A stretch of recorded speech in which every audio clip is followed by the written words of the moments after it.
Hello friends, परत एकदा भेटतोय आपण. सकाळी आपण प्रयत्न केला, थोडंसं जर आपल्याला टेक्निकल अडचण आलेली, आपण ते रेक्टिफाय करून उद्यापासून परत एकदा नॉर्मल मोडला कंटिन्यू करणारच आहोत. सकाळचं कदाचित तुमच्यापर्यंत पूर्ण कॉन्व्हर्सेशन पोहोचू शकलेलं नसावं, म्हणून परत एकदा हा बॅकअप व्हिडिओ आहे तुमच्यासाठी. आपण सकाळी जे काही बोलत होतो ते आपण थोडक्यात इंडियन इकॉनॉमी याबद्दल चर्चा करत होतो. पेपर 3 जीएस पेपर 3 ला आपल्याला सुरुवात करायची आहे. आपल्यातले काही लोक नवीन सुद्धा आहेत, त्यामुळे आपल्याला इनहेरंटली काही लोकांसाठी परत एकदा थोडंसं सिलेबस ओरिएंटेड डिस्कशन घेणं गरजेचं आहे, आणि मग रिकनेक्शन आपलं इकॉनॉमिक्स सोबत होत आहे. So what we were discussing in the morning that Indian economy, की एक तर सगळ्यात महत्त्वाचं म्हणजे अनेक विद्यार्थ्यांच्या मनात प्रश्न असतात की हा विषय कठीण आहे का, इकॉनॉमिक्स कठीण जातं का.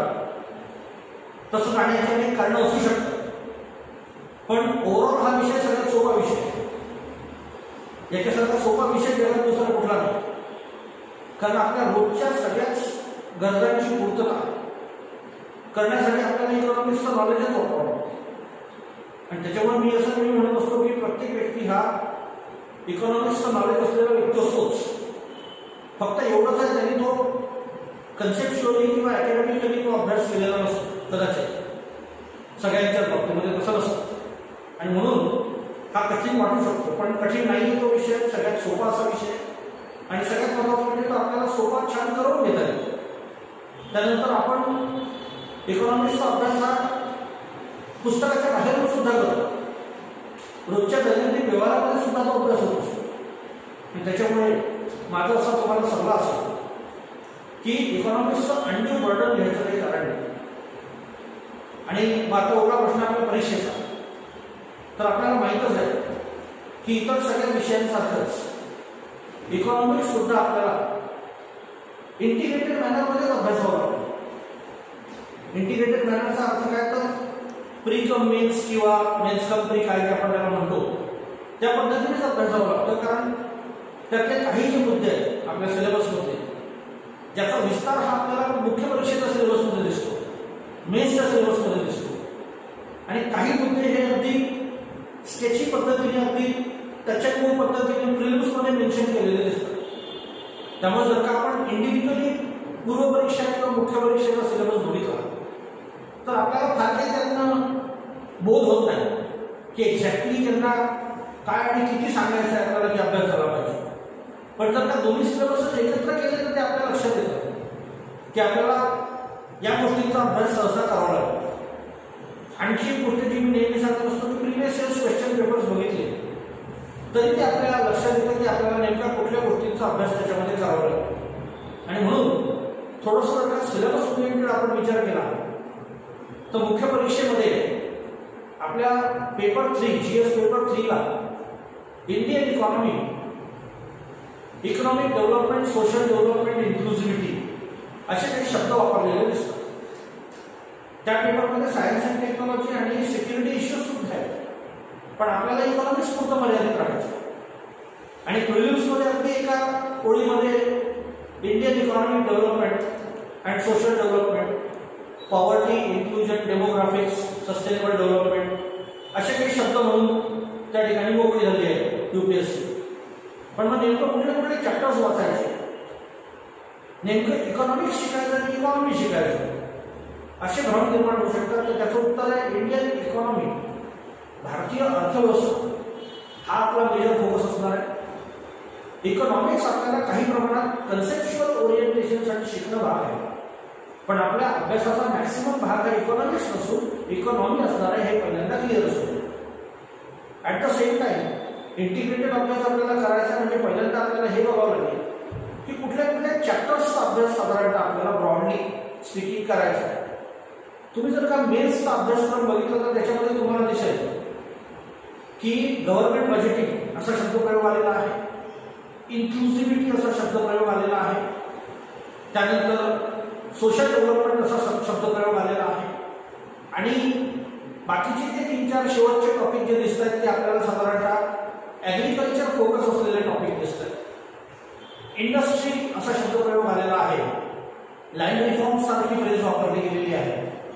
त्यामुळे तसं पाहिलं तर सगळ्या चॅप्टर्सचा अंतर्भाव त्यातही आपल्याला दिसत नाही आणि प्रिलिम्समध्ये तर सेपरेट शब्द असे म्हटलेले. त्यामुळे दोन्ही सिलेबस आपल्याला कदाचित कुठल्या चॅप्टर्सची लिस्ट असली पाहिजे अभ्यासाची हे सांगत नाही. त्यामुळे आपण त्याचा प्रयत्न करण्याचा त्या ठिकाणी हे केला पाहिजे, व्यक्त केला पाहिजे. तो म्हणजे हा की जसं मी लिहिलं बोर्डवर तुम्हाला दिसत असेल, नेचर ऑफ इंडियन इकॉनॉमी. आपल्याला भारतीय अर्थव्यवस्थेचं स्वरूप काय इथपासून साधारणतः सुरुवात करावी लागेल किंवा त्याच्या यादीत मी असं म्हणेन की बेसिक कन्सेप्ट. कारण बऱ्याच वेळा काय असतं, अनेक विद्यार्थ्यांचं असं म्हणणं असतं सर आमच्या याच्याशी संबंध राहिलेला नाही, सायन्स ग्रॅज्युएशन होतं, मग आर्ट्सचा कधीपासून सुटलेला आहे आणि या विषयाबद्दल आम्हाला कधी फारसं आवड राहिलेली नाही. त्याच्यामुळे नवीन काही कन्सेप्ट येत राहतात, इंग्लिशमध्ये त्या असतात किंवा कठीण मराठीमध्ये असतात, त्या काही आम्हाला विशेष कळलेल्या नाही. पण त्याबद्दल कसं करायचं, सो डोंट वरी. सुरुवातीला आपण बेसिक कन्सेप्ट याच माध्यमातून त्याची अंडरस्टँडिंग घेणार आहोत आणि मग तिथून आपण हवं तर नेचर ऑफ इंडियन इकॉनॉमीकडे जाऊ शकतो. इकॉनॉमिक्स म्हणजे काय, इथून हवं तर आपल्याला सुरुवात करता येईल, जशी मी नेहमी करत असतो, त्याबद्दल वाद नसावा. त्यानंतर त्याच्यामध्ये महत्त्वाचे जे चॅप्टर्स आपल्याला अभ्यासायचे आहेत ते म्हणजे इंडियन ॲग्रिकल्चर. कारण की ॲग्रिकल्चर हा एक चांगला मोठा चंक आपल्या मेन्सच्या सिलेबसचा आहे. त्याच्यामध्ये त्यांनी ॲनिमल रिअरिंग पासून तर PDS सिस्टीम पासून तर सप्लाय चेन मॅनेजमेंट पासून अनेक गोष्टींचा अंतर्भाव केलेला आपल्याला दिसतो. आणि म्हणून भारतीय ॲग्रिकल्चर, भारतीय कृषी क्षेत्र याच्या हेडिंग खाली आपल्याला जवळजवळ ते सगळे टॉपिक्स इक्वेट करावे लागतील. ठीक आहे. त्यामुळे निश्चितच एक ॲग्रिकल्चर इकॉनॉमी असल्यामुळे त्याचा अभ्यास येईल प्राथमिक क्षेत्रामध्ये ते होतं म्हणून. द्वितीय क्षेत्र इंडियन इंडस्ट्रीचा अभ्यास साधारणतः त्या संदर्भामध्ये आपल्याला करावा लागेल. म्हणजे इंडस्ट्रियलायझेशनचा काय आलेख असेल. त्यानंतर आपल्याला पब्लिक फायनान्स, कारण त्याच्यामध्ये गव्हर्नमेंट बजेटिंग सारखा टॉपिक दिलेला आहे, त्याच्यामुळे पब्लिक फायनान्स या चॅप्टरचा आपल्याला विचार इंडियनली करावा लागेल. काही चॅप्टर्स म्हटलेले नाही आहेत, सिलेबसमध्ये दिसत नाही, पण आपल्याला घ्यावे लागतं. उदाहरणार्थ फायनान्शियल सिस्टीम किंवा इन्फ्लेशन, महागाईसारखं जी अडचण असते कुठल्याही देशाला अडचणीची ठरणारी नेहमीची कन्सेप्ट म्हणजे महागाई असते. किंवा सर्व्हिस सेक्टर असेल, आपल्या सिलेबसमध्ये कुठेही सर्व्हिस सेक्टर हा शब्द दिसत नाही किंवा इन्फ्लेशन सारखे टॉपिक वापरले गेलेले नाही, पण आपल्याला ते अभ्यासावं लागेल. We have to exactly study that because they ask questions based upon them and that's why the syllabus tells you very little about the extent of preparation that you could go for. So what we have to do and extend our preparation to all those segments of the syllabus. So यातला एक जो hidden part of आहे तो आपल्याला लक्षात घेणं भाग आहे आणि ते सगळे चॅप्टर्स आपण घेणार. त्याच्यामध्ये मग तुम्हाला अगदी इंडियन फायनान्शियल सिस्टीम असेल, त्याच्यामध्ये आपण बँकिंग, इन्शुरन्स सेक्टर किंवा शेअर मार्केट सारखं क्षेत्र असेल, याचा विचार त्या ठिकाणी करू शकतो की काय काय फरक पडत असतो किंवा सेव्हिंग्सच्या अनुषंगाने देशाची काय परिस्थिती असते किंवा फॉरेन ट्रेड सारखा एखादा चॅप्टर असतो. पुन्हा त्याचाही अंतर्भाव आपल्याला सिलेबसमध्ये दिसत नाही, मात्र प्रश्न विचारताना आपल्याला त्याच्यावर प्रश्न दिसतात.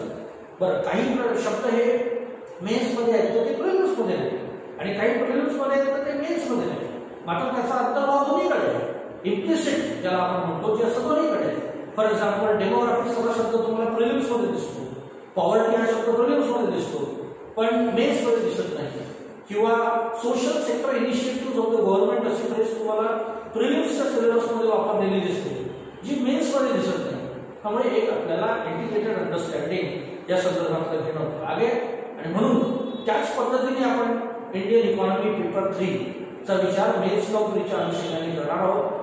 हे सगळे चॅप्टर्स आपल्याला त्या ठिकाणी बिट बाय बिट पद्धतीने अभ्यासायचे आणि म्हणून आपण क्रोनोलॉजिकल सिलेबस जसा आपण व्हर्बॅटिम म्हणतो UPSCचा शब्दशः जसा आहे तसा फॉलो न करता, कारण त्यांनी जरी सिलेबस तसा दिलाय तरी पण तो काही तसाच फॉलो केला पाहिजे असं काही कंपल्शन नाही. अंडरस्टँडिंग आणि कन्सेप्च्युअल क्लॅरिटी जास्त महत्वाची आहे. त्यामुळे आपण आपल्या पद्धतीने एक्झामच्या गरजेच्या अनुरूप त्याला मस्तपैकी डिझाईन करून हे केलेलं आहे आणि म्हणून हे सगळं आपण त्या ठिकाणी करणार आहोत. त्यामुळे this is the overall outline of the syllabus. या आउटलाईननीच आपण पुढे जाणार आहोत.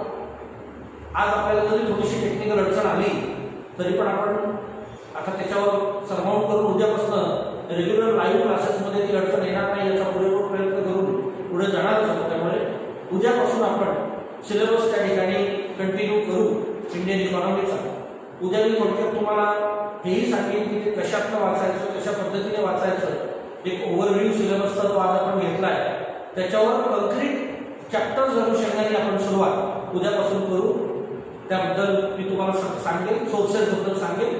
आणि मग आपल्याला पुन्हा मला तुम्हाला हे सांगायचं वाटतं की आता हा जो एक नवीन ऑनलाईन फॉर्मॅट आपण आणलेला आहे त्या फॉर्मॅटला आपण सध्या अवेलेबल झालेलो आहोत. इथून पुढच्या येणाऱ्या काळामध्ये प्रिलिम्स मेन्सचं प्रिपरेशन पूर्णपणे लाईव्ह क्लासेस, ऑनलाईन क्लासेसच्या माध्यमातून तुम्हाला मिळत राहील. अगदी टेस्ट सिरीज सुद्धा आपण त्या माध्यमातून तुम्हाला देणार आहोत. अगदी मेन्सची टेस्ट सिरीज सुद्धा या माध्यमातून तुमच्यापर्यंत पोहोचेल. त्यामुळे फिजिकल स्पेस ही काही कन्स्ट्रेंट आता आपली राहिलेली नाही. So that certainly a good news for us. I hope that everything will be fine tomorrow and we can have a good lecture session tomorrow as well. थांबू आपण आज या ठिकाणी. Thank you very much. Will meet again tomorrow. Have a nice day.